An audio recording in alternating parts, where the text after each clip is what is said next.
Quick actions in logs tables. Sematext Logs makes log management and using logs for troubleshooting an easy task. With quick actions, we made the tools you most commonly use for logging more accessible. So let's talk about how to use log tables more efficiently. First, go to a report that has a log table. From this view, quick tools are accessible by clicking on the field or value of a log. Upon clicking a field, a small menu should appear. From here, you can create a pipeline process, create a chart with quick charts, or toggle a column. First, let's create a column and toggle it on or off. Select the field that you want to make into a column and then click the Add Column button. And now you have a new column dedicated to that field. To toggle off this column, simply repeat the same process or click on the three-dotted icon in the upper right-hand corner to select or deselect additional columns. Creating charts in Quick Charts. To quickly create a chart, simply click on the field that you wish to plot and click Create a Chart. From this window, you can select the chart's target location to put this new chart in a particular report.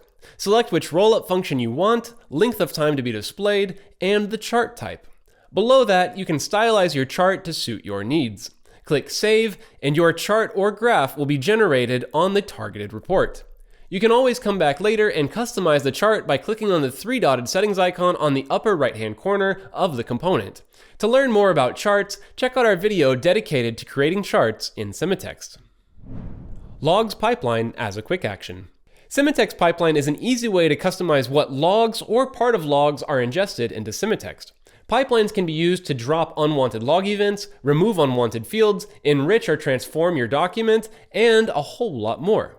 Two reasons why you want to set up pipelines. One, you can decrease the noise by only sending important fields into Sematext. And two, you won't be charged for that uningested log data. So log pipelines could save you lots of money in the long run.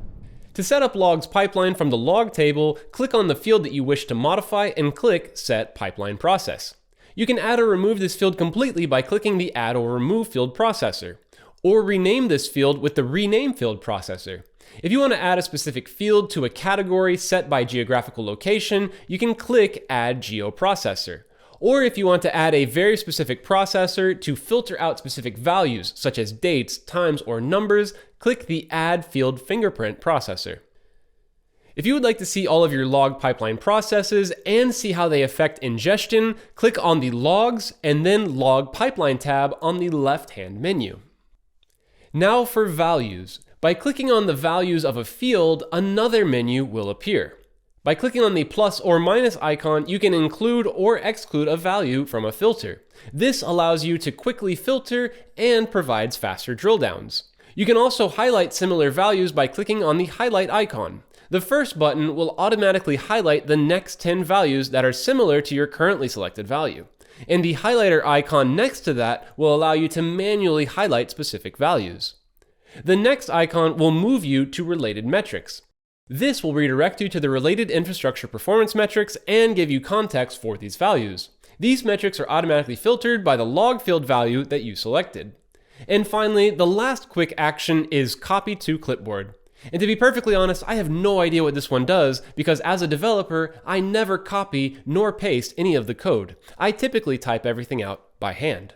And I hope you found this video insightful. Check out the full documentation or contact us if you have any questions. And until next time, keep monitoring.